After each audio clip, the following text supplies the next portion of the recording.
ان الحمد للہ نحمده ونستعینه ونستغفره ونعوذ باللہ من شرور انفسنا ومن سیئات اعمالنا من يهده اللہ فلا مضل له ومن يضلل فلا هادی له واشهد ان لا الہ الا اللہ وحدہ لا شریک له واشهد ان محمدا عبدہ ورسولہ اما بعد فان خیر الحدیث کتاب اللہ وخیر الہدی ہدی محمد صلی اللہ علیہ وآلہ وسلم وشر الامور محدثاتها وکل محدثۃ بدعہ وکل بدعۃ ضلالہ وکل ضلالۃ فی النار۔ اعوذ باللہ السمیع العلیم من الشیطان الرجیم من ہمزہ ونفخہ ونفثہ بسم اللہ الرحمن الرحیم رب اشرح لی صدری ویسر لی امری واحلل عقدۃ من لسانی یفقہوا قولی۔ بسم اللہ الرحمن الرحیم ان اللہ وملائکتہ یصلون علی النبی یا ایہا الذین آمنوا صلوا علیہ وسلموا تسلیما۔ اللہم صل علی محمد وعلی آل محمد کما صلیت علی ابراہیم وعلی آل ابراہیم انک حمید مجید۔ اللہم بارک علی محمد وعلی آل محمد کما بارکت علی ابراہیم وعلی آل ابراہیم انک حمید مجید۔ اللہم ربنا آتنا فی الدنیا حسنة وفی الآخرة حسنة وقنا عذاب النار۔ ربنا آتنا من لدنک رحمة وہیئ لنا من امرنا رشدا۔ لا الہ الا انت سبحانک انی کنت من الظالمین۔ حسبنا اللہ ونعم الوکیل ولا حول ولا قوة الا باللہ العلی العظیم۔ یا حی یا قیوم برحمتک استغیث۔ آمین۔ الحمدللہ آج 8 اپریل 2018 کو سنڈے کے دن قرآن کلاس نمبر 288 میں ہم انشاءاللہ تعالی سورہ الزمر سٹارٹ کرنے جا رہے ہیں۔ سورۃ الزمر جو ہے مکی سورت ہے اور عقیدہ توحید کے اعتبار سے ٹاپ آف دا لسٹ جو صورتیں ہیں عقائد کے اصلاح کے پوائنٹ آف ویو سے ان میں سے ایک سورۃ الزمر بھی ہے، اور اکثر امپورٹنٹ آیات کے ریفرنسز میں اسی سورت کے حوالے سے مختلف لیکچرز کے اندر کوٹ کرتا رہتا ہوں۔ انشاءاللہ وقتاً فوقتاً وہ آیات آ بھی جائیں گی، اور خصوصاً جو سورہ الزمر کے آخری 2 رکوع ہیں یہ اہم ترین رکوع ہیں، اور قرآن حکیم میں جتنی بھی صورتیں ہیں ان کا جو اینڈ ہوتا ہے وہ بڑا ڈیسائسو ہوتا ہے، چونکہ خطبے کا اینڈ ہو رہا ہوتا ہے۔ تو drop scene of the day of judgement, قیامت کے دن کا جو آخری منظر ہے وہ سورہ الزمر کے آخری 2 رکوعوں میں آیا ہے، جس پہ میں نے آلریڈی رمضان المبارک کی ایک نشست ریکارڈ کروا دی تھی، مسئلہ نمبر 146۔ اس میں سورہ الزمر کے آخری 2 رکوع ڈیٹیل کے ساتھ ڈسکس کیے تھے۔ آج انشاءاللہ تعالی ہم اس سورت کو سٹارٹ کریں گے، اور پارہ نمبر 23 سے شروع ہو کے یہ پارہ نمبر 24 میں مکمل ہوتی ہے۔ پہلی 31 آیات اس کی پارہ نمبر 23 میں ہے، انشاءاللہ آج پارہ نمبر 23 مکمل بھی ہو جائے گا، اور پہلی 31 آیات اس کی انشاءاللہ ہم کور کریں گے انشاءاللہ تعالی۔ اعوذ باللہ من الشیطان الرجیم، بسم اللہ الرحمن الرحیم۔ تنزیل الکتاب من اللہ العزیز الحکیم۔ اس کتاب کا اتارا جانا اس اللہ کی طرف سے ہے جو غالب ہے، حکمت والا ہے، یعنی وہ غالب اتنا ہے کہ اپنے نافرمانوں کو دنیا میں ہی نیست و نابود کر دے، لیکن اس کی جو الحکیم والی کوالٹی ہے، اس کی صفت ہے، وہ اس کو ایسا بیلنس کرتی ہے اس معاملے کو کہ وہ اپنے بندوں کو دنیا میں ڈھیل دیتا رہتا ہے اور فوراً گرفت نہیں کرتا، اور یہ ڈھیل اس کی حکمت ہے، نہ کہ نعوذ باللہ یہ اس کی کوئی کمزوری ہے جس کی وجہ سے وہ اپنے مخالفین کو مہلت دیتا ہے، بلکہ حکمت کے تحت کہ شاید یہ پلٹ آئیں۔ اِنَّا أَنزَلْنَا إِلَيْكَ الْكِتَابَ بِالْحَقِّ، اے محبوب صلی اللہ علیہ وآلہ وسلم بے شک ہم نے یہ کتاب آپ کی طرف نازل کی ہے ایک مقصد کے تحت، الحق کے تحت، پرپزفل، با مقصد یہ کتاب ہے، جو سورہ بنی اسرائیل میں بھی آیا وَبِالْحَقِّ أَنزَلْنَاهُ وَبِالْحَقِّ نَزَلَ، یہ قرآن حق کے ساتھ اترا، اس کے ساتھ ہم نے اس کو نازل کیا، اور یہ حق کے ساتھ نازل ہوا، یعنی ایک مقصد لے کے، مقصد کیا ہے کہ دنیا کی زندگی عارضی ہے، اصل زندگی آخرت کی ہے۔ نبیوں کی دعوت پر لبیک کہو، آخرت کی ہمیشہ کی کامیابیاں تمہارا مقدر ہو جائیں گی. اور جن لوگوں نے نبیوں کی دعوت کا انکار کیا علیہم السلام اور اللہ تعالیٰ کی کتابوں کو جھٹلایا، ان کا مقام جو ہے دوزخ ہوگا. وَلِعَوْذُ بِاللَّهِ تَعَالَى اللہم اجرنا من النار اللہم اجرنا من النار اللہم اجرنا من النار. اور اس میں کانٹے کی بات کیا ہے؟ فَاعْبُدِ اللَّهَ مُخْلِصًا لَهُ الدِّينَ، اللہ کی عبادت کو لازم پکڑ لو، اپنے اطاعت کو اللہ کے ساتھ خالص کرتے ہوئے، یعنی اللہ کے ساتھ مخلص ہو جاؤ. یہ دو لفظ ہیں، ایک ہے مخلص. مخلص کہتے ہیں اللہ کا چنا ہوا بندہ، جس طرح کہ انبیاء کرام علیہ السلام ہیں.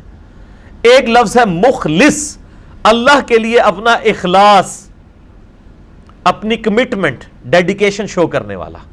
اور وہ ڈیمانڈ ہر بندے سے اللہ تعالیٰ کی کہ اللہ کے لیے مخلص ہو جاؤ، خالص اللہ کے لیے.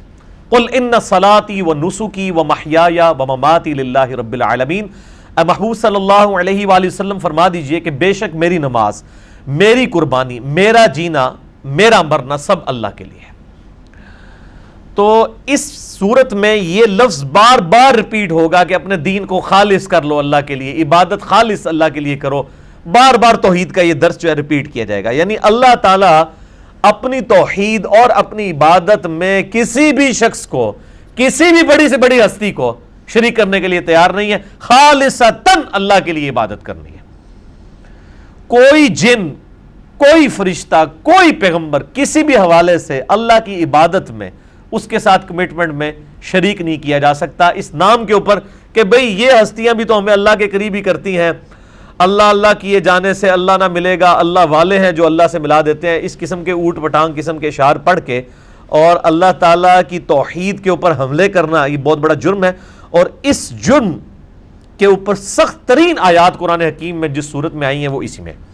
اب دیکھیں یہ اخلاص کا لفظ ہے، اگلی پھر آیت دوبارہ دیکھیں. الا للہ الدین الخالص، آگاہ ہو جاؤ، بی اٹینشن. یہ اللہ کہتے ہیں کہ کنو کڑ لو، یہ گل پنجابی میں اس کا صحیح ترجمہ ہوتا ہے اللہ، بی اٹینشن، آگاہ ہو جاؤ، اٹینٹو ہو جاؤ. للہ الدین الخالص، کہ دین صرف اللہ کے ساتھ خالص ہے، بس اور کسی کے ساتھ اس کو منسوب نہیں کرنا. والذین اتخذوا من دونہ اولیاء، اور وہ لوگ جنہوں نے اللہ کے مقابلے پہ اور اولیاء بنا رکھے ہیں. دیکھ لو اولیاء ہر جگہ آندے نا، کہتے ہیں اولیاء دی بھی بڑی شان ہے، اولیاء بھی ہیں. وہ اولیاء اللہ ہیں. صرف اولیاء کا لفظ جب بھی قرآن میں آیا ہے نا وہ اللہ کے مخالفین کے لیے آیا ہے. من دونہ اولیاء، جو لوگوں نے اللہ کے مقابلے پر اور اولیاء گھڑ لیے ہیں تو لوگ یہ دعویٰ کرتے ہیں ما نعبدہم الا لیقربونا الی اللہ زلفا. وہ کہتے ہیں کہ ہم ان ہستیوں کی عبادت صرف اس لیے کر رہے ہیں کہ یہ ہستیاں ہمیں اللہ کے قریب کر دیں گی. لو جی کو گل سمجھ آئی دے. سیم بیماری میں نے کہا تھا نا، سخت ترین آیات قرآن حکیم میں ہے. اللہ تعالیٰ فرماتا ہے جب ہم خالص دین کی بات کرتے ہیں نا تو خالص دین کی رکاوٹ سب سے بڑی کون سی چیز ہے؟ وہ ہستیاں جن سے لوگ اللہ کی وجہ سے محبت کرتے ہیں. اگر کوئی شیطان کو اللہ کے ساتھ شریک کرے گا تو کس نے اس کو اپریشیٹ کرنا ہے؟ مجھے بتائیں.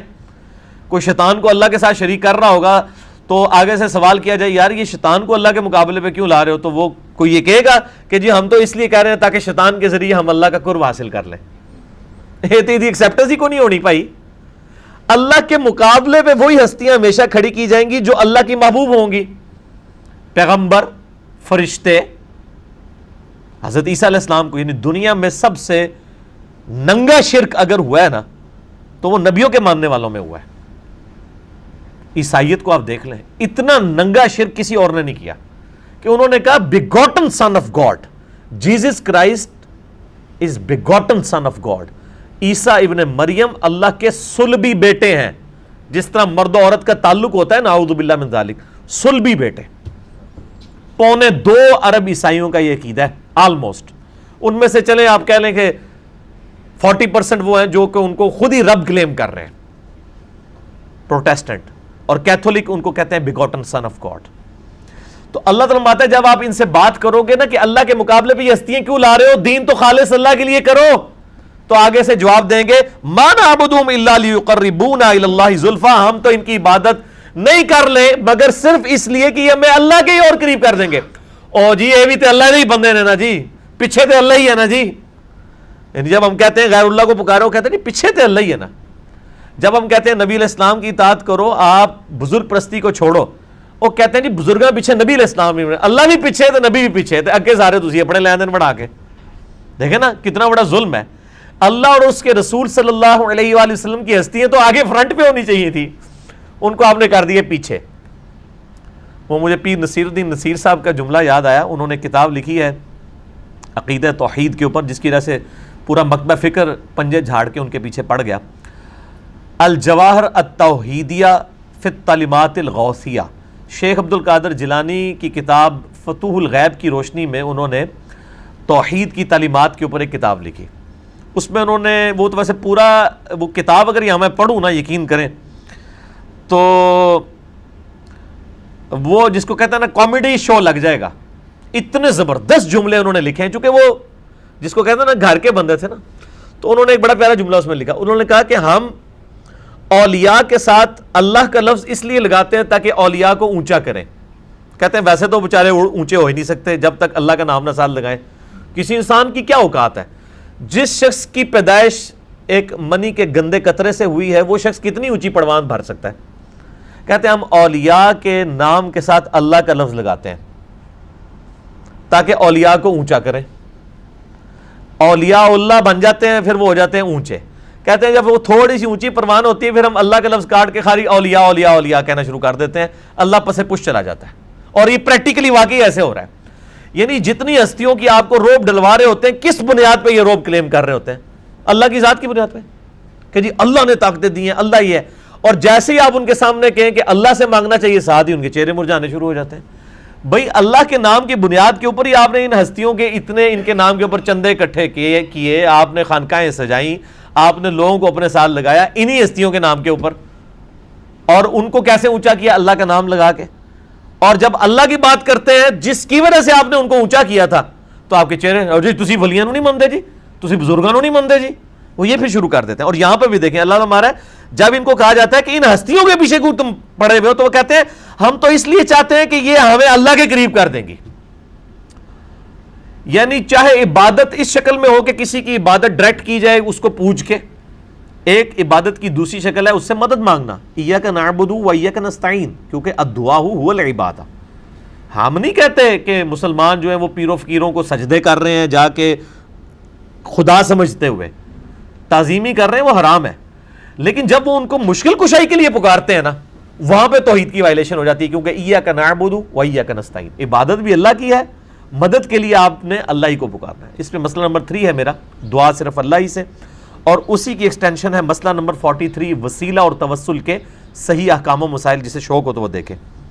ان اللہ یحکم بینہم فی ما ہم فیہ یختلفون, بے شک اللہ تعالیٰ قیامت والے دن ان کے درمیان جھگڑے کا فیصلہ فرما دے گا جس میں دنیا میں اختلاف کرتے تھے. ان اللہ لا یہدی من ہوا کاذب کفار, بے شک اللہ کبھی اس کو ہدایت نہیں دیتا کہ جو جھوٹا اور ناشکرا ہو.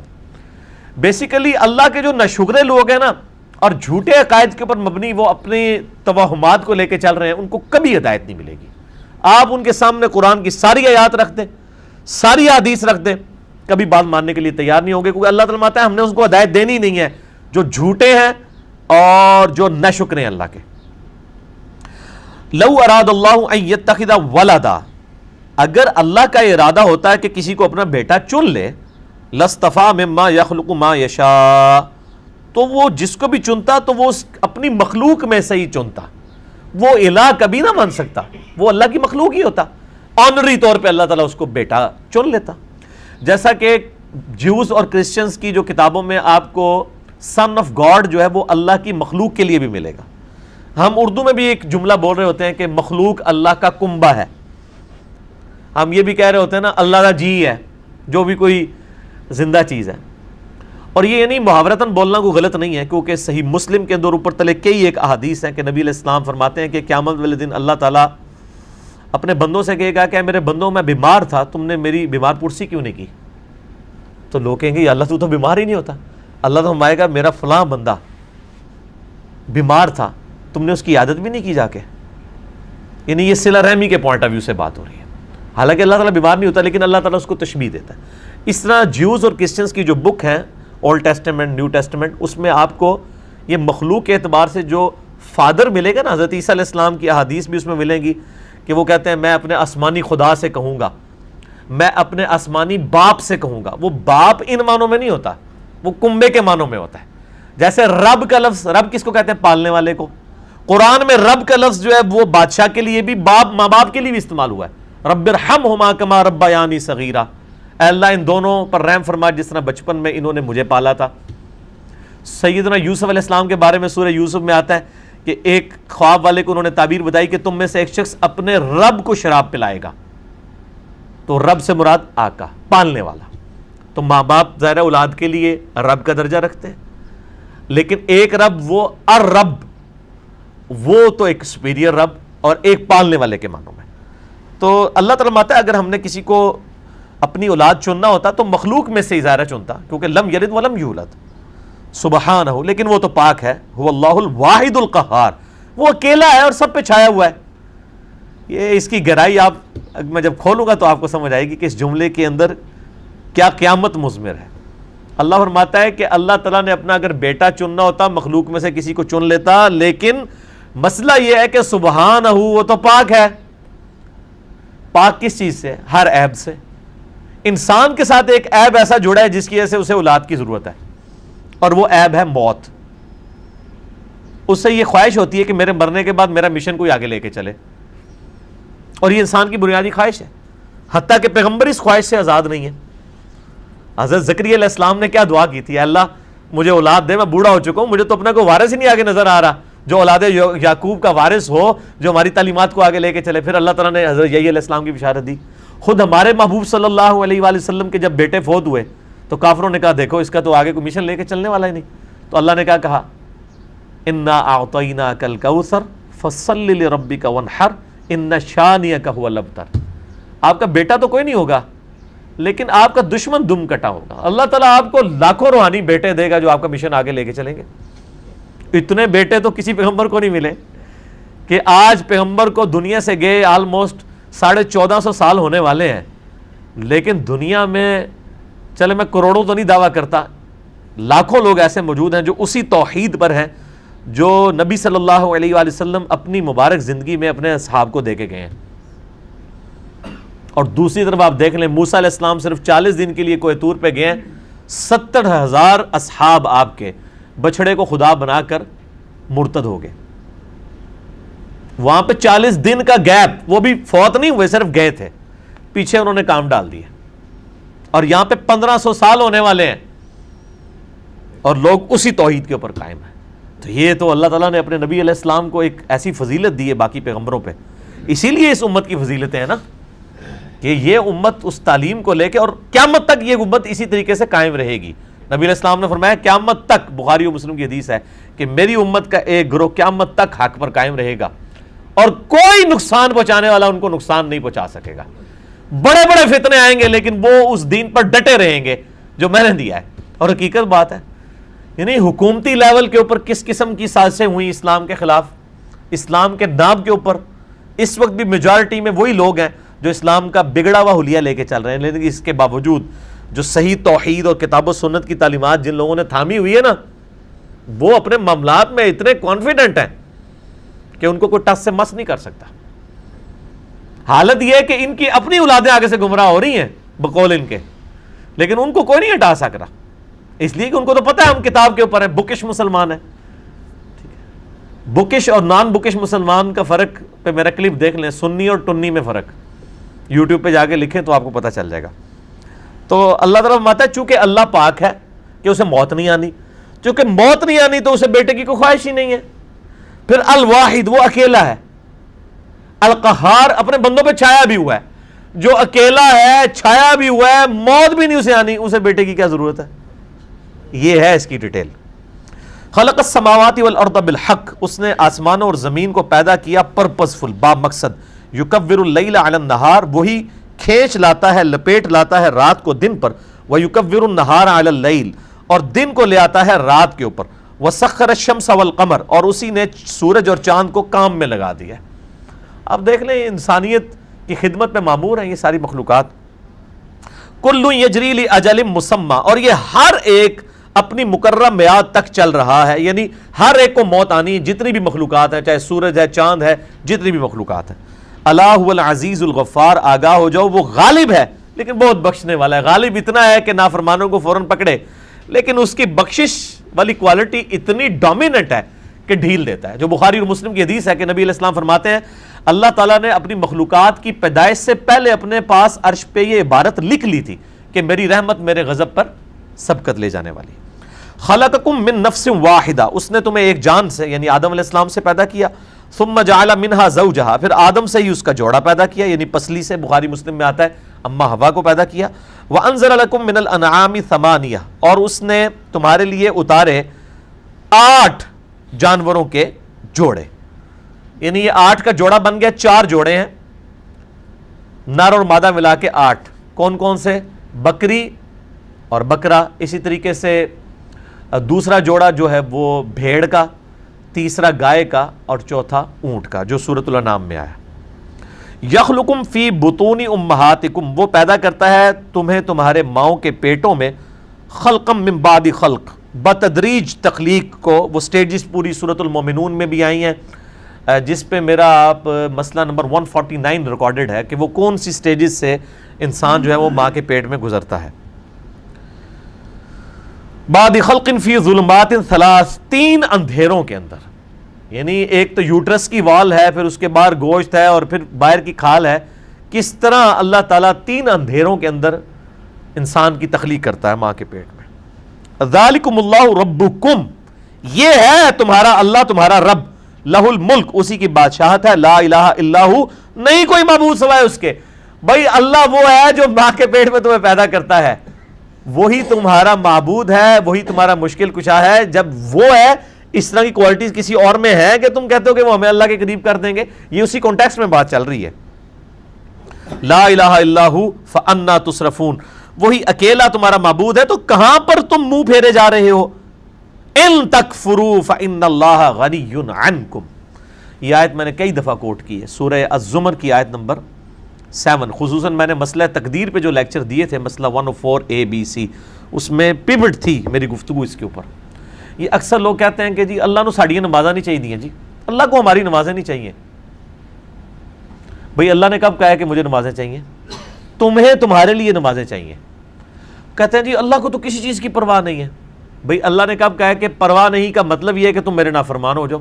یہ آیت اس کو کاؤنٹر کرتی ہے. ان تکفروا، دیکھو اگر تم ناشکری کی روش اختیار کرو گے، فإن اللہ غنی عنکم، تو یاد رکھو اللہ بے پرواہ ہے. اللہ کو کوئی فرق نہیں پڑتا کوئی نماز نہیں پڑھتا، لیکن ولا یرضی لعبادہ الکفر، لیکن یہ بات یاد رکھنا اللہ راضی کبھی نہیں ہوگا تمہاری ناشکری کی کیفیت سے.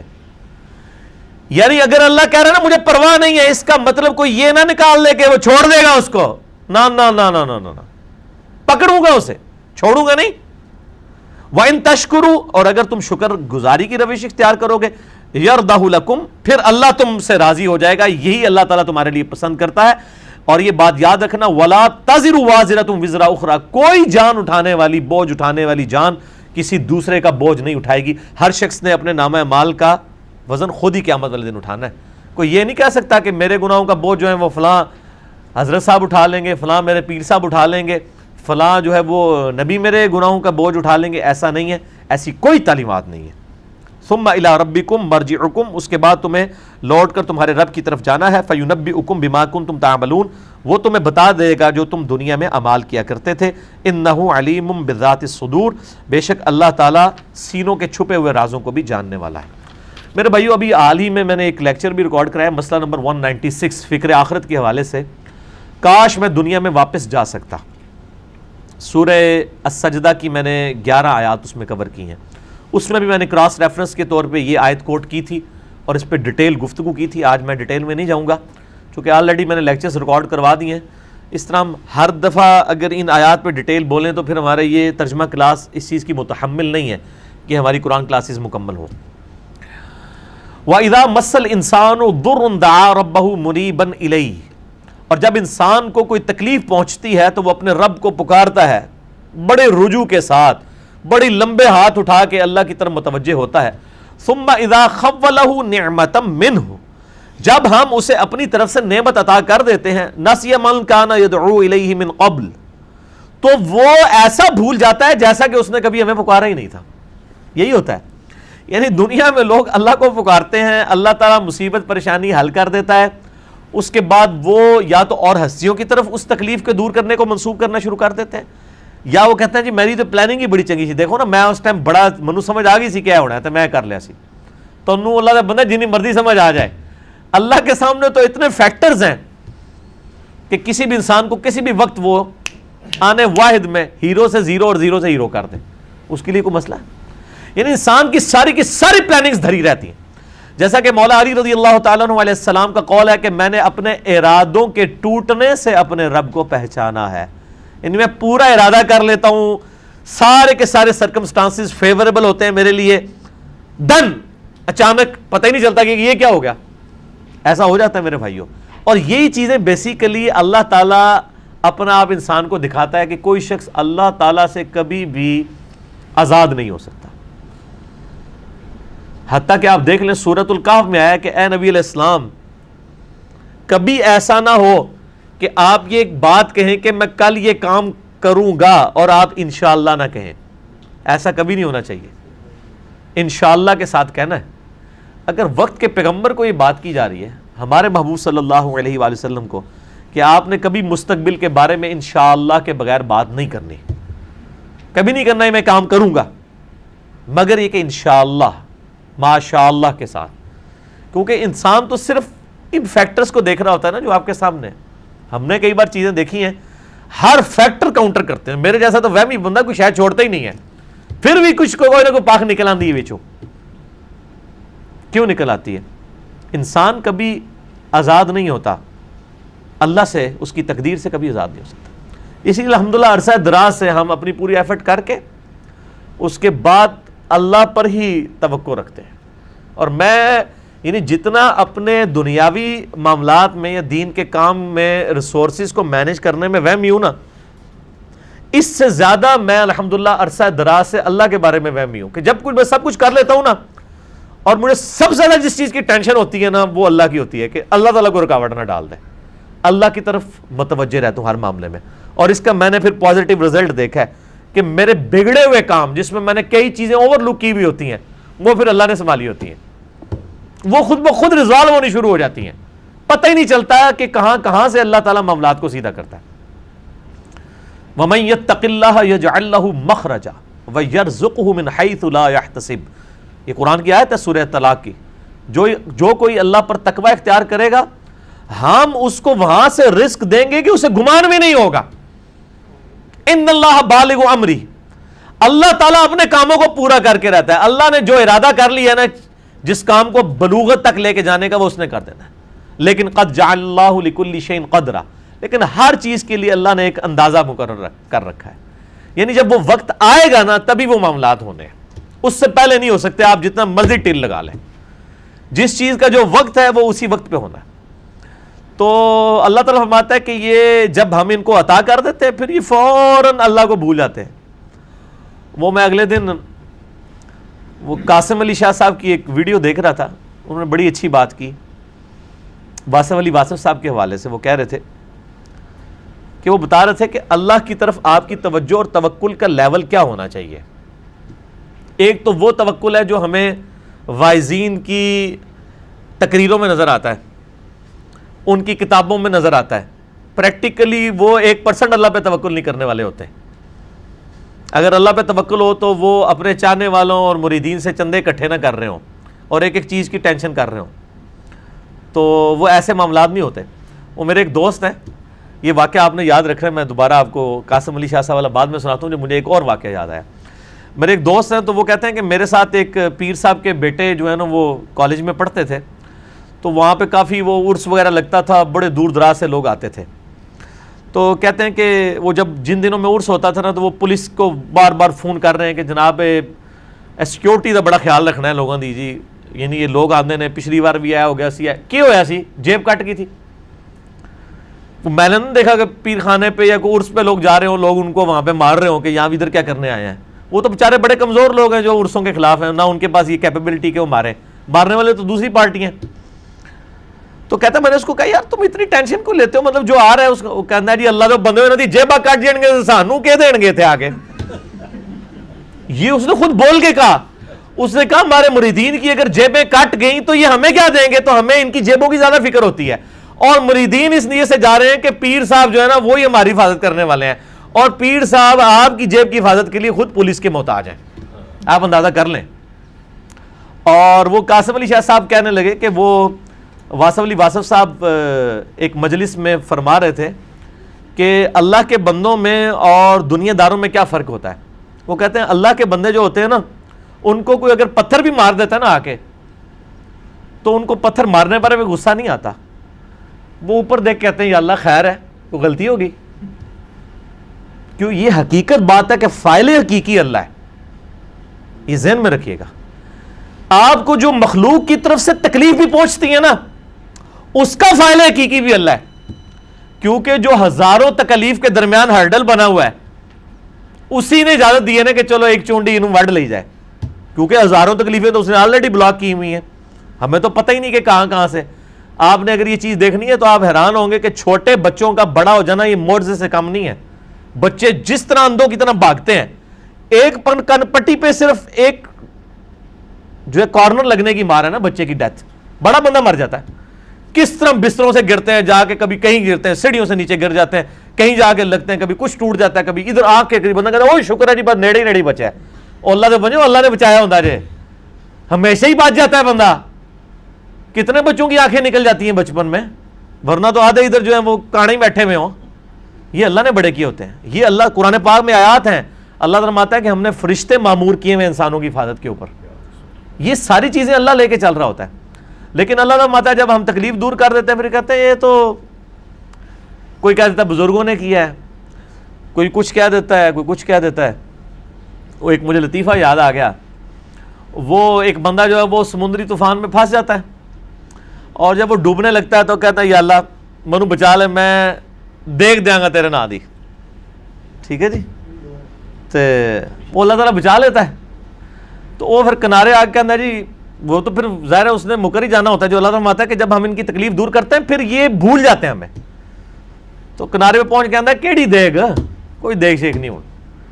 تو وہ پھر ایک اور ہچکولا اس کو آتا ہے، تو پھر وہ سمندر میں کہتا نہیں یا اللہ میں پوچھ رہا تھا مٹھی کے لونی. ٹھیک ہے، کیڑی دیگ تو مراد ہے مطلب نہیں. یہ اللہ نے تو نہیں دھوکھا دیتا جا سکتا ہے، دنیا ہی دھوکھا دیتا جا سکتا ہے کہ میٹھی دیگ یا نمکین. تو یہ وہی چیز ہے. اللہ تعالیٰ فرماتا ہے کہ یہ جب ہم ان کی تکلیف دور کرتے ہیں تو اس طرح بھول جاتے ہیں کہ جیسا کہ ہمیں کبھی پکارا ہی نہیں تھا. وَجَعَلَ لِلَّهِ أَنْدَادًا، اور اللہ کے مقابلے پہ اور ہستیاں کھڑی کر دیتے ہیں کہ یہ انہوں نے کیا ہے. بچہ اللہ نے دیا ہوتا ہے، کہتے ہیں نہیں وہ ان کی وجہ سے ہوا ہے. لِيُضِلَّ عَنْ سَبِيلِ، تاکہ بہکا دیں اللہ کی راہ سے.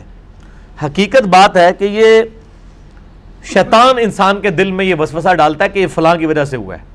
آپ ہندوؤں کے پاس چلے جائیں وہ بھی یہی کلیم کرتے ہیں کہ جی ہم فلاں مندر میں گئے تھے تو ہمیں اولاد ہوگی، حالانکہ اللہ دے رہا ہوتا ہے. لیکن شیطان جو ہے وہ اینڈ ٹائم پہ ایسا وسوسہ ڈالتا ہے کہ انسان اور ہستیوں کی طرف اسے منسوب کرنا شروع کر دیتا ہے. ہم نے تو کئی ایسے دیکھے ہیں جو لوگوں کو بچے دے رہے ہیں لیکن خود بے اولاد ہوتے ہیں. ان کو کہیں آپ کیوں نہیں اولاد ہو رہی ہے؟ سورہ شورا کا آخری رکوع پڑھ لیں. اللہ فرماتا ہے اللہ جسے دیتا ہے بیٹے دیتا ہے، جسے چاہتا ہے بیٹیاں دیتا ہے، جسے چاہتا ہے دونوں دیتا ہے، اور جسے چاہتا ہے محروم رکھتا ہے. نبی علیہ السلام کی صرف ایک بیوی ہے جس سے اولاد ہیں، سیدہ خدیجہ سے، یا ایک ماریہ قبطیہ سے سیدنا ابراہیم علیہ السلام پیدا ہوئے، وہ بھی فوت ہو گئے. باقی آپ کی ساری بیویاں بے اولاد ہیں. کیا نبی کی بیویوں کی خواہش نہیں تھی کہ ان کی اولاد ہو؟ اللہ کی مرضی ہے. سیدہ عائشہ محبوب ترین بیوی ہیں، جوانی کی عمر میں بیوہ ہوئی ہیں، کوئی اولاد نہیں ہے. اللہ ان کو ایک بچے ہی دے دیتا کہ حضور کے بعد انہوں نے 47 سال تک زندہ رہنا تھا کہ چلو ان کی ایک دل جوئی کا معاملہ ہو جاتا کہ 18 سال کی عمر میں بیوہ ہو گئی ہیں. ایک بچہ ہوتا تو ان کی زندگی بھی اس کے سارے گزر جاتی. نہیں، یہ اللہ کے فیصلے ہیں. قل تمتع بکفرک قلیلا، اللہ کا اس پہ غضب دیکھیں. اللہ فرماتا ہے نبی ان سے فرمائیے کہ یہ جو تم کفر کر رہے ہو نا، اور یہ جو لطف اٹھا رہے ہو ہماری نعمتوں سے، کہ تمہیں ہم کوئی نعمت دیتے ہیں تو تم اور ہستیوں کی طرف منسوب کرتے ہو. اٹھا لو تھوڑی دیر کے لیے دنیا کی زندگی میں, انک من اصحاب النار, پھر تو تم مرنے کے بعد دوزخیوں میں ہی شامل ہوگا انسان. یہ سنگولر کے سیغے سے نا ایز اے ڈاکٹرین یہ لفظ استعمال ہو رہا ہے کہ تو اٹھا لے جو کچھ تو نے نفع اٹھانا ہے دنیا کی زندگی میں, تو منسوب کر لے مخلوق کی طرف, پھر تو نے مر کے نا ہمارے پاس جب آنا ہے تو آگ ہی تیرا مقدر ہوگی, دنیا میں تو نے جو کچھ کرنا تھا وہ کر لیا. امن هو قانت آناء اللیل ساجدا, بھلا بتاؤ کہ وہ شخص جو پوری رات سجدے میں گزارتا ہے, وقائما, اور قیام میں, یحذر الآخرہ, اور آخرت کا خوف اس کے دل میں ہوتا ہے, ویرجو رحمت ربی, اور اپنے رب کی رحمت کی وہ جو ہے وہ خواہش بھی رکھتا ہے, اس کی امید بھی رکھتا ہے. آگے فل ان دا بلینکس ہے. اس قرآن کی صورت کا ایک سٹائل ہے کہ تصویر کا ایک رخ پیش کر کے نا اور دوسرا رخ جو ہے نا فلنگ دا بلینکس کروایا گیا. یہ بھی ایک ادب جو ہوتا ہے نا عربی لٹریچر کا ایک تقاضا ہے. اس انداز میں بھی دعوت پیش کی گئی ہے کہ تصویر کا صرف ایک رخ, وہ فلنگ دی بلینکس, خالی جگہ آپ نے خود پر کرنی ہے کہ بھلا بتاؤ تو وہ شخص جو دن رات اللہ کی عبادت میں مشغول ہے, اللہ سے ڈرتا رہتا ہے, آخرت کی فکر میں رہتا ہے, اللہ سے رحمت مانگتا رہتا ہے, کیا وہ اس شخص کی مانند ہو سکتا ہے جو دن رات باغی ہے, اللہ کا نافرمان ہے, اللہ سے کوئی امید نہیں رکھتا. اب یہ چیزیں ساری بریکٹ میں, یہ بریکٹ آپ نے خود جو ہے فلنگ دی بلینکس کرنی ہے. اس کے بعد آیت آ رہی ہے, قل هل يستوي الذين يعلمون والذين لا يعلمون, اے نبی فرما دیجئے بتاؤ بھلا علم والے اور بغیر علم والے برابر ہو سکتے ہیں؟ انما يتذكر اولو الالباب, نصیحت تو حاصل نہیں کرتے مگر وہی لوگ جو اپنی عقل استعمال کرتے ہیں. یہ آیت بھی بڑی ہے, میں سورہ زمر کی آیت نمبر 9 اکثر میں کوٹ کرتا ہوں کہ یہ کہتے ہیں نہیں عشق دے چلے نمبر لے گئے, اللہ کا ماندہ عشق دے چلے تھے مارے گئے, علم والے نمبر لے گئے. قل هل يستوي الذين يعلمون والذين لا يعلمون, نبی علیہ السلام بتا دیجئے کہ علم والے اور بغیر علم والے کیسے برابر ہو سکتے ہیں؟ نصیحت تو حاصل نہیں کرتے مگر عقل والے. پھر آیا انما یخشی اللہ من عبادہ العلماء, اللہ کی خشیت, اللہ کی معرفت صرف اہل علم کو ہے. اور پھر نبی علیہ السلام کو کیٹاگوریکل حکم ہوا, قل رب زدنی علما, اے نبی علیہ السلام آپ دعا کیجئے کہ اے اللہ میرے علم میں اضافہ کر دے. قرآن میں کہیں نہیں آیا کہ اے نبی دعا کیجئے کہ اے اللہ میرے عشق میں اضافہ کر دے, کیونکہ علم کے ساتھ محبت, عقیدت, ساری کی ساری چیزیں علم کے ساتھ جڑی ہوئی ہیں. ورنہ بغیر علم کی جو عشق اور محبت ہوتا ہے نا وہ فوراً کافور ہو جاتا ہے, فوراً جس طرف انسان دیکھتا ہے اسی طرف لگ جاتا ہے. لیکن جو علم کی بنیاد پہ ہوتا ہے نا وہ کبھی بھی کسی طرف نہیں لگتا. جو اکیلا ایک اللہ کا ہو جاتا ہے نا, آپ اس کے سامنے جو مرضی کرتب کر کے دکھا دیں, وہ کبھی بھی اللہ تعالیٰ کے علاوہ کسی اور ہستی کے ساتھ توحید کے حوالے سے شرک نہیں کرتا, ناٹ ایٹ آل. تو قرآن میں یہ اس صورت میں یہ سٹائل بار بار آئے گا فلنگ دی بلینکس والا, اس لیے میں نے آپ کو پہلے بتا دیا. قل یا عباد الذین آمنوا اتقوا ربکم, اے نبی فرما دیجئے صلی اللہ علیہ وآلہ وسلم, اے میرے بندو جو ایمان لے کر آئے ہو اللہ سے ڈرو. للذین احسنوا فی ہذہ الدنیا حسنہ, جنہوں نے دنیا میں اچھے کام کیے ان کے لیے بہترین صلہ اللہ نے رکھا ہوا ہے آخرت میں, لیکن دنیا میں نہیں ہوگا, آخرت میں. وَأَرْضُ اللَّهِ وَاسِعَةٌ, اور اللہ کی زمین بڑی وسیع ہے. یعنی دنیا میں اگر زمین تم پر تنگ بھی کر دی گئی نا, جنت کی بہت بڑی زمین کے تم وارث ہونے والے ہو. بخاری و مسلم میں حدیث ہے, سب سے جو ادنا درجے کا جنتی ہے نا اس کو بھی اس کرۂ ارض سے 10 گنا بڑی جنت ملے گی. تو اسی 10 مرلے دے پلاٹ نو روندے ہو, اللہ دے بندے ہو, 40,000 کلومیٹر سرکمفرنس ہے اس زمین کا, اور اس سے 10 زمینوں کے برابر سب سے جو بالکل نچلے درجے کا جنتی ہے. اور اس کو آپ صلی اللہ علیہ وسلم نے فرمایا وہ جنتی ہوگا جو سب سے آخر میں دوزخ سے نکال کے جنت میں ڈالا جائے گا, جس کے بعد کوئی, یعنی جس کے سب زیادہ گناہ تھے دھلنے میں لاکھوں سال لگ گئے, وہ جب جنت میں جائے گا نا تو اس کو اس روئے ارض سے 10 گنا بڑی جنت دی جائے گی. اور وہ اللہ کو کہے گا یا اللہ مذاق کر رہے ہیں میرے نا, اللہ فرمائے گا مذاق نہیں, یہ حقیقت ہے. اللہ اکبر. انما یوفی الصابرون اجرہم بغیر حساب, اللہ تعالیٰ صبر کرنے والوں کو ان کا اجر بے حساب دے گا. پورے کا پورا دین ہی میرے بھائیوں صبر ہے. صبر کے بغیر دین پہ نہیں کوئی چل سکتا. نماز پڑھنا صبر ہے, نماز کے لیے ظاہر ہے آپ کو ایک پورا پروٹوکول دینا پڑتا ہے, کپڑے پاک رکھنے پڑتے ہیں. اب جو لوگ پکڑے کپڑے پاک نہیں رکھتے ہیں ان کا تو جدھر دل کرتا ہے پیشاب کرنا شروع کر دیتے ہیں، ان کو ٹینشن ہی کوئی نہیں ہوتی ہے، ٹھیک ہے. اور یہاں پہ جب بارش ہو جاتی ہے کیچڑ میں سے ہم گزر ہوتے ہیں، ہمارا سانس خشک ہوا ہوتا ہے یار کہیں سے گٹر کا پانی نہ شامل ہوا ہو. لیکن آپ امیجن کریں اگر آپ نے نماز نہ پڑھنی ہو تو کتنی زندگی آسان ہے آپ کی دنیا میں. جدھر مرضی پیشاب کریں، جب مرضی آپ یہ کر دیں، کوئی آپ کو پرواہ نہیں ہوگی. وہی یہی حدیث ہے صحیح مسلم میں کہ دنیا کی زندگی مومن کے لیے قید خانہ اور کافر کے لیے جنت ہے. کافر اپنی مرضی کی زندگی گزارے گا لیکن آخرت پھر وہ اللہ کی مرضی کی گزارے گا، اور جو دنیا اللہ کی مرضی کی گزارے گا آخرت وہ اپنی مرضی کی گزارے گا. ظاہر ہے جنت میں آپ جو خواہش کریں گے وہ آپ کو مل جائے گا، تو وہ پھر آپ کی مرضی کی آخرت ہوگی نا. تو اللہ تعالیٰ ہمارا بغیر حساب کے دوں گا لیکن صبر کرنا پڑے گا. قل انی امرت ان اعبد اللہ مخلصا لہ الدین. اب وہ دوبارہ اخلاص والا لفظ آ گیا. اے نبی الاسلام فرما دیجئے مجھے تو اللہ نے یہ حکم دیا ہے کہ میں دین کو خالص اللہ کے ساتھ کر لوں. اب یہ بڑی سخت آیات آ رہی ہیں. وَأُمِرْتُ لِأَنْ أَكُونَ أَوَّلَ الْمُسْلِمِينَ، اور مجھے اللہ نے یہ بھی حکم دیا کہ سب سے پہلے میں اللہ کا تابع فرمان بنوں. یہ نہیں ہے کہ میں تمہیں کہہ رہا ہوں کہ اللہ کے میں بھی اللہ کا ویسا ہی محتاج ہوں، میں بھی ویسا ہی شریعت کا پابند ہوں جس طرح کہ تم.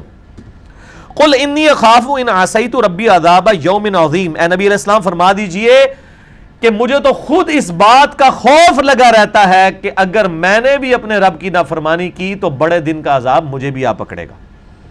یار اس لیول سے آگے جا کے کسی کو کوئی بات سمجھائی جا سکتی ہے؟ اے نبی علیہ السلام آپ فرما دیجئے ان عصیت ربی عذاب یوم عظیم، انی اخاف ان عصیت ربی عذاب یوم عظیم. مجھے تو خود اس بات کا خوف لاحق ہے ان عصیت ربی کہ اگر بالفرض میں نے بھی اپنے رب کی معصیت اور نافرمانی کی، عذاب یوم عظیم، بڑے دن کا عذاب مجھے بھی آ پکڑے گا. اور یہاں لوگ کہتے ہیں جی یہ تو بخشے بخشائے ہیں جی، ان کو نمازوں کی کوئی ضرورت نہیں، یہ تو جی مدینہ شریف پڑھتے ہیں ساری نمازیں، ان کو نمازوں کی ضرورت ہے. نمازیں تو دیکھیں اللہ کی معرفت کے لیے ہوتی ہیں، جس کو اللہ کی پہچان ہو جائے اسے نمازوں کی کیا ضرورت ہے، وہ تو اللہ تک پہنچا ہوا ہے. اور یہاں نبی علیہ السلام کے ذریعے کہلوایا جا رہا ہے نبی آپ بھی فرما دیجئے کہ مجھے خود اس بات کا خوف ہے کہ اگر بالفرض میں نے بھی رب کی نافرمانی کی تو بڑے دن کا عذاب مجھے بھی آ پکڑے گا. یہ آیت قرآن حکیم میں 3 دفعہ ریپیٹ ہوئی ہے، سورۃ الانعام کے اندر، سورہ یونس کے اندر اور سورہ الزمر کے اندر. قل اللہ اعبد مخلصا لہ دینی. اے نبی فرما دیجئے کہ میں تو خالص اللہ کی عبادت کرتا ہوں اپنے دین کو اس کے ساتھ خالص کرتے ہوئے. مخلص مخلص مخلص کتنے الفاظ آ رہے ہیں. فاعبدوا ما شئتم من دونی، تم نے جس کی عبادت کرنی ہے نہ کرتے رہو، میں تو اللہ کے ساتھ کمیٹڈ ہوں. قل ان الخاسرین الذین خسروا انفسهم واہلیہم یوم القیامہ. اے نبی ان کو یہ بھی فرما دیجئے بے شک اصل خسارے میں وہ پڑ گیا جو قیامت والے دن اپنے اور اپنے گھر والوں کو خسارے میں ڈال بیٹھا. کتنی امپورٹنٹ بات ہے. دنیا میں انسان اپنے بیوی بچوں ماں باپ کے لیے ایفرٹس کرتا ہے نا، یار میرے بچوں کا مستقبل بن جائے گا، ٹھیک ہے جی، اسی کے لیے کر رہا ہوتا ہے نا. لیکن اللہ تعالیٰ ہمارا اصل میں خسارے میں وہ بندہ ہوگا قیامت والے دن جو قیامت والے دن اپنے اور اپنے گھر والوں کو ہار بیٹھے گا. اگر وہاں پہ کسی کے لیے دوزخ کا فیصلہ ہو گیا، دنیا میں کسی نے اپنی اولاد کے لیے کروڑوں یا اربوں روپے بھی چھوڑے تو کس کام کے. اللہ تعالیٰ ہمارا ہے کہ بے شک خسارے میں وہ ہوا جو قیامت والے دن اپنے اور اپنے گھر والوں کو خسارے میں دنیا میں حرام کے پیسے کے اس نے ان کو کافی پراٹھے کھلا لیے اور بریانیاں کھلا لی اور مکان بھی بنا کے دے دیے، لیکن آخرت ہار بیٹھا تو سب سے پہلے تو گھر والے کہیں گے کہ لعنت ہے تیرے اوپر، تو نے دنیا کی یاشی کرا کے ہمیشہ کی ناکامیاں ہمارے لیے مقدر بنوا دی.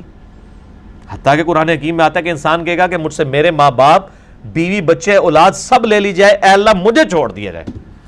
ادھر بچوں کے پیچھے مائیں مر رہی ہوتی ہیں اور قیامت دن سورۃ الحج کا پہلا رکوع اللہ تعالیٰ فرماتا ہے کہ دودھ پلانے والی بھی اپنے بچے کو پھینک دے گی قیامت والے دن،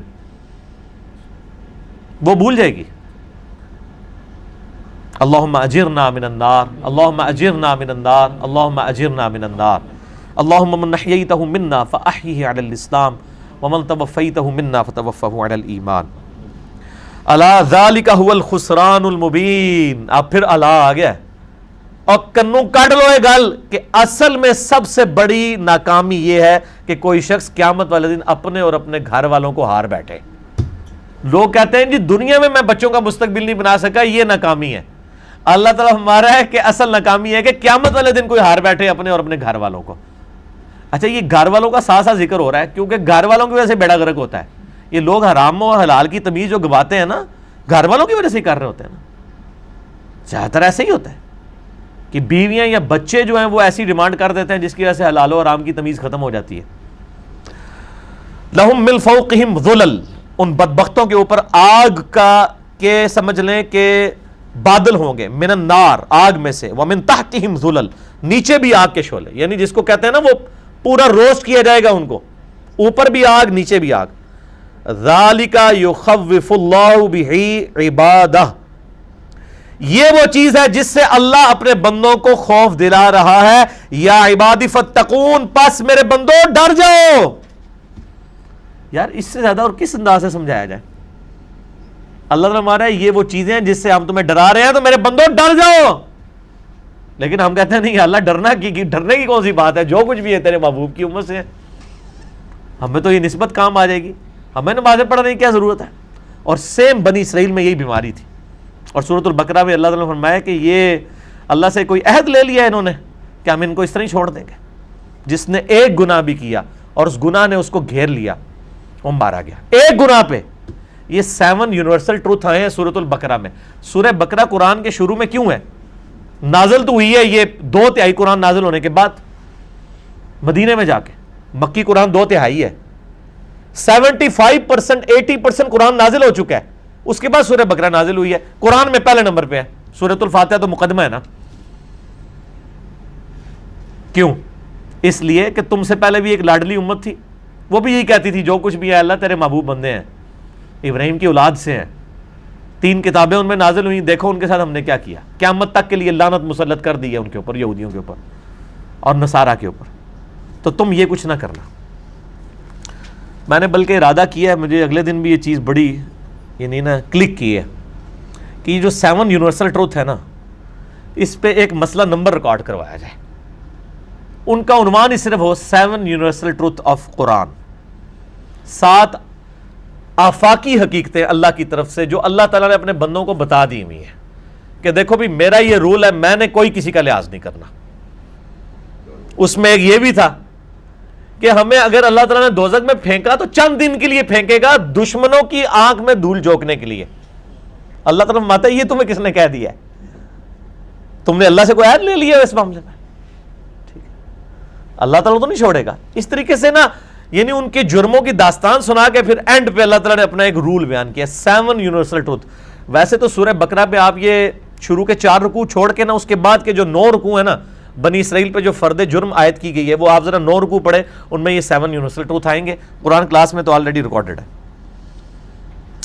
والذین اجتنبوا الطاغوت، والذین اجتنبوا الطاغوت، وہ لوگ جو اجتناب کرتے ہیں طاغوت سے، یعنی اللہ کے مقابلے پہ جو بھی کھڑا ہے وہ طاغوت ہے، چاہے وہ شیطان ہو یا شیطان کے پیروکار ہوں.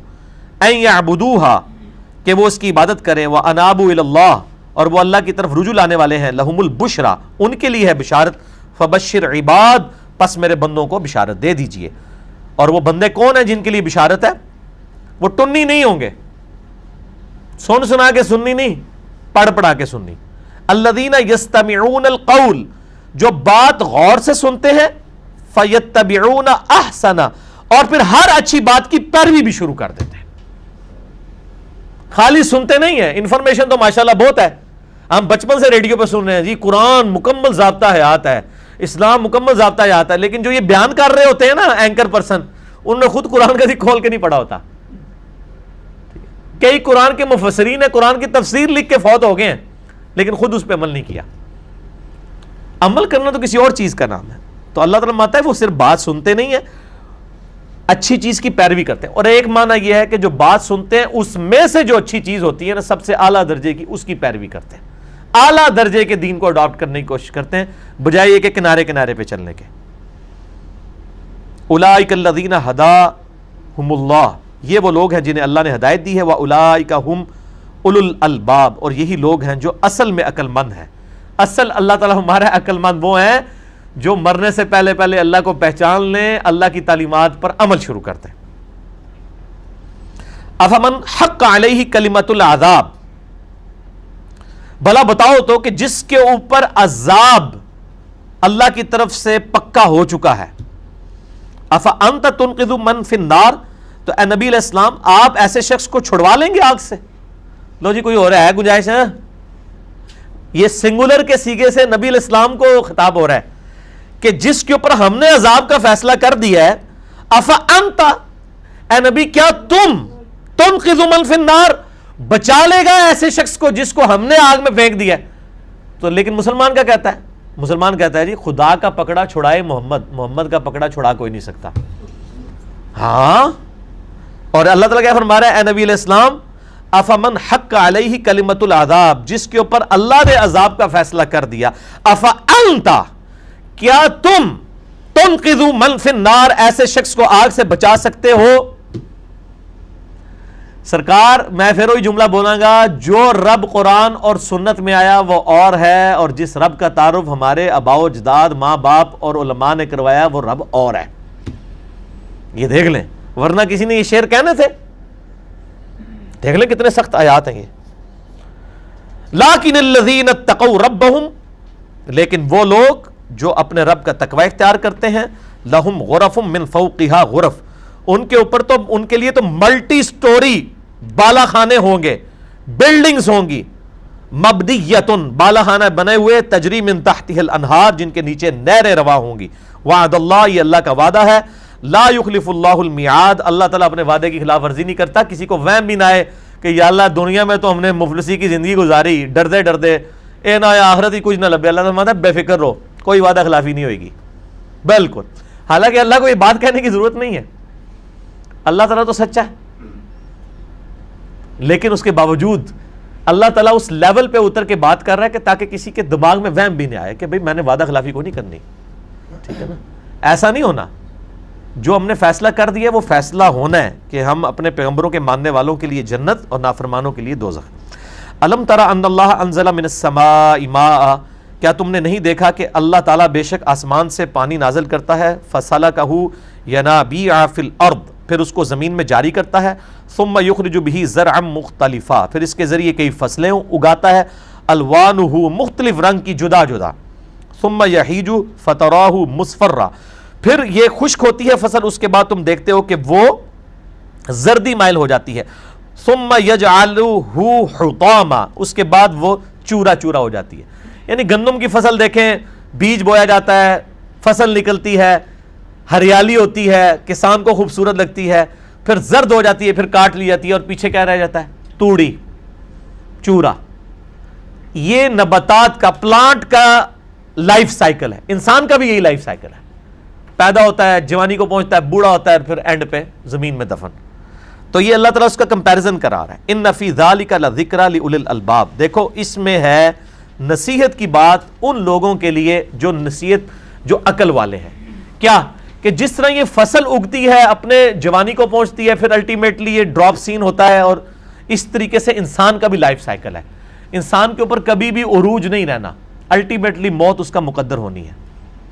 اللہ نزل احسن الحدیث، اللہ نے بہترین حدیث نازل کی ہے، کتابا متشابہا مثانی، ایسی کتاب جس کی آیات بار بار دہرائی جاتی ہیں اور ایک دوسرے سے ملتی جلتی آیات ہیں۔ اللہ تعالیٰ نے قرآن پاک کو احسن الحدیث کہا ہے، نبی علیہ السلام نے بھی، صحیح مسلم میں حدیث ہے نا، کون سی آیت؟ اچھا ہاں، افمن شرح اللہ صدرہ للاسلام، بھلا بتاؤ کہ جس کا سینہ اللہ نے اسلام کے لیے کھول دیا، فہو علی نور من ربی، اور وہ اپنے رب کی طرف سے نور پر ہے۔ اب یہ بھی فلنگ دا بلینکس ہے کہ جس کا سینہ اللہ نے اسلام کے لیے کھول دیا اور وہ نور ہدایت پہ ہے، کیا اس شخص کی مانند ہو سکتا ہے جس کو اسلام کی سمجھ نہ آئے اور وہ اپنی انہیں اندھیروں میں ہی اپنے آپ کو حق پہ سمجھ رہا ہو؟ نہیں ہو سکتا۔ فویل للقاسیۃ قلوبہم من ذکر اللہ، پس ہلاکت ہے ان لوگوں کے لیے جن کے دل اللہ کی یاد سے سخت ہو چکے ہوئے ہیں، متاثر نہیں ہو رہے۔ اولئک فی ضلال مبین، بے شک وہ کھلی گمراہی میں ہے۔ اب یہ دلوں کی بیماری کو دور کرنے کے لیے کیا ہے؟ وہ اللہ نے کتاب نازل کی ہے۔ اللہ نزل احسن الحدیث، اللہ تعالیٰ نے سب سے بہترین چیز نازل کی ہے کون سی کتاب؟ قرآن حکیم کتابم متشابہم مثانیہ، وہ کتاب ہے جس کی آیات بار بار دہرائی جاتی ہیں اور ملتی جلتی متشابہ آیات بھی ہیں. بار بار اس لیے دہرائی جاتی ہیں کہ انسان سے چیزیں اوور لک ہو جاتی ہیں. اس لیے آپ دیکھیں قرآن پاک پڑھتے ہوئے آپ کو لگے گا یہ آیت میں نے پہلے بھی پڑھی ہوئی ہے، وہ بار بار ریپیٹیشن ہوتی ہے تاکہ بات سمجھ آئے. ملتی جلتی آیات ہیں. احسن الحدیث کسے کہا گیا؟ قرآن کو. صحیح مسلم میں ہے کہ آپ علیہ السلام جو خطبہ پڑھتے تھے ہر تقریر سے پہلے، جو میں بھی پڑھتا ہوں، اما بعد فإن خیر الحدیث کتاب اللہ، آگاہ ہو جاؤ سب سے بہترین حدیث اللہ کی کتاب ہے. اور سنن نسائی میں آیا احسن الحدیث، احسن الکلام کلام اللہ ہے. یہاں پہ سب سے بہترین حدیث اللہ کی کتاب ہے. تو پھر درس حدیث بھی جو ہے قرآن کا ہی ہونا چاہیے. جب سب سے بہترین حدیث قرآن ہے، اس کے ذیل میں حدیث بیان. میرا جو موقف ہے نا کہ درس حدیث کی بجائے درس قرآن ہونا چاہیے، اس کے ذیل میں حدیث بیان ہونی چاہیے. تقشعر منہ جلود الذین یخشون ربہم، کانپنے لگتی ہیں ان لوگوں کی جلدیں، ان کے بدن جو اپنے رب سے ڈرتے ہیں قرآن سن کے. ثم تلین جلودہم، اس کے بعد ان کی کھالیں نرم پڑ جاتی ہیں. وقلوبہم الی ذکر اللہ، اور ان کے دل اللہ کی طرف جھک جاتے ہیں. کن کے؟ جو واقعی ایمان والے ہیں. جو ایمان والے نہیں ہیں ان کے تو دل تنگ پڑ جاتے ہیں. آپ قرآن پاک سے آیات پڑھیں جو ان کے مسلک کے خلاف ہیں، آپ دیکھیں کیسے ان کو تکلیف ہوتی ہے. کوئی آپ کے سامنے غیر اللہ کو پکار رہا ہو، نعرے مار رہا، آپ اس کے سامنے کہہ دینا ایاک نعبد و ایاک نستعین، تو اس کا دل کرے گا میں آپ کو گولی مار دوں. یہ تو اہل ایمان ہے. جو یہ یاد رکھیے گا، مومن کی نشانی یہ ہے کہ قرآن سن کے اس کا دل کھل اٹھے گا. اگر وہ اس کے عقیدے کے خلاف بھی ہوگی نا آیت تو کہے گا شکر ہے مجھے پتا چل گیا، اچھا میں یہ صحیح کر لوں. لیکن جو منافق ہوگا نا، اس کی آیات سننے کے بعد نا وہ کہے گا یار کاش میں نے قرآن سنا ہی نہ ہوتا. صحیح کہندے نے قرآن ڈائریکٹ پڑھنا بندہ گمراہ ہوتا ہے واقعی. دیکھو نا، اور حالانکہ اسے ہدایت مل رہی ہوگی ان باتوں سے. یہ میں آپ کو اپنا ذاتی ایکسپیرینس شیئر کر رہا ہوں. یعنی کہ یہ انسان پہ کیفیت طاری ہوتی ہے کہ جب آپ اپنے عقیدے کے خلاف بات سنتے ہیں تو آپ چڑ اٹھتے ہیں. آپ پھر دلیل کی طرف تو جاتے ہی نہیں ہے کہ یہ دلیل پہ بات ہو رہی ہے، کیونکہ آپ نے تو بات ماننی نہیں ہے. ذالک ھدی اللہ یہدی بہ من یشاء، یہ اللہ کی ہدایت ہے، یعنی قرآن جسے چاہتا ہے اللہ ہدایت دیتا ہے. ایک معنی یہ ہوگا کہ اللہ جسے چاہتا ہے ہدایت دیتا ہے، اور ایک معنی یہ ہوگا کہ جو چاہتا ہے کہ اسے ہدایت دی جائے اسے اللہ ہدایت دیتا ہے. یہ دونوں عربی لنگوسٹک میں معنی درست ہیں. وَمَن يُضْلِلِ اللَّهُ فَمَا لَهُ مِنْ هَادٍ، اور جسے اللہ ہی گمراہ رہنے دے اسے کوئی ہدایت نہیں دے سکتا. أَفَمَن يَتَّقِي بِوَجْهِهِ سُوءَ الْعَذَابِ يَوْمَ الْقِيَامَةِ، بھلا بتاؤ تو کہ جس کے چہرے کو قیامت والے دن اس حال میں رکھا جائے کہ وہ اپنے چہرے کو ڈھال بنا رہا ہو آگ کے عذاب سے. وَلِعَاذُ بِاللَّهِ تَعَالَى، وَلِعَاذُ بِاللَّهِ تَعَالَى. یعنی جو آگ سے بچنے کے لیے اس کے پاس کوئی ڈھال نہیں ہوگی سوائے یہ کہ چہرہ ہی اپنا پیش کرے. اب یہ پھر فلنگ دا بلینکس ہے. بھلا اس شخص کے برابر ہو سکتا ہے جسے اللہ کے عرش کا سایہ نصیب ہو. اب یہ فلنگ دا بلینکس ہے. میں نے بتایا نا اس صورت میں آپ کو بار بار فلنگ دا بلینکس کرنی پڑیں گی. وَقِيلَ لِلظَّالِمِينَ ذُوقُوا مَا كُنتُمْ تَكْسِبُونَ، اور ظالموں سے کہا جائے گا کہ چکھو جو تم دنیا میں اعمال کمایا کرتے تھے. كَذَّبَ الَّذِينَ مِن قَبْلِهِمْ، ان سے پہلے بھی اور لوگوں نے جھٹلایا. فَأَتَاهُمُ الْعَذَابُ مِنْ حَيْثُ لَا يَشْعُرُونَ، ان پر عذاب آ گیا کہ ان کو شعور بھی نہیں تھا. ایسی جگہ سے اللہ کا عذاب آ گیا نبیوں کے مخالفین کے اوپر. فَأَذَاقَهُمُ اللَّهُ الْخِزْيَ فِي الْحَيَاةِ الدُّنْيَا، پس اللہ نے انہیں دنیا کی زندگی میں ذلت چکھائی. وَلَعَذَابُ الْآخِرَةِ أَكْبَرُ، اور آخرت کا عذاب تو اتنا بڑا ہے ان لوگوں کے اوپر. لَوْ كَانُوا يَعْلَمُونَ، کاش یہ جان لیتے. وَلَقَدْ ضَرَبْنَا لِلنَّاسِ فِي هَذَا الْقُرْآنِ مِنْ كُلِّ مَثَلٍ، ہم نے بے شک قرآن میں کئی مثالیں بیان کی ہیں ہر طرح کی. لَعَلَّهُمْ يَتَذَكَّرُونَ، تاکہ لوگ اس سے نصیحت حاصل کریں. قرآنًا عربیّا، قرآن عربی میں نازل ہوا ہے. غیر ذی عوج، یہ ایسی زبان نہیں جس میں کوئی کج روی ہو. لعلہم یتقون، تاکہ لوگ تقوی اختیار کریں. اللہ تعالیٰ ہمارے یہ عربی زبان اتنی سافٹ اور کلیئر کٹ زبان ہے کہ اس میں کوئی کجی نہیں تلاش کر سکتا کہ منو سمجھ نہیں آئی کہ ایاک نعبد و ایاک نستعین کا مطلب کیا ہے. تو اسٹریٹ فارورڈ ہے. لعلہم یتقون، تاکہ وہ تقوی اختیار کریں۔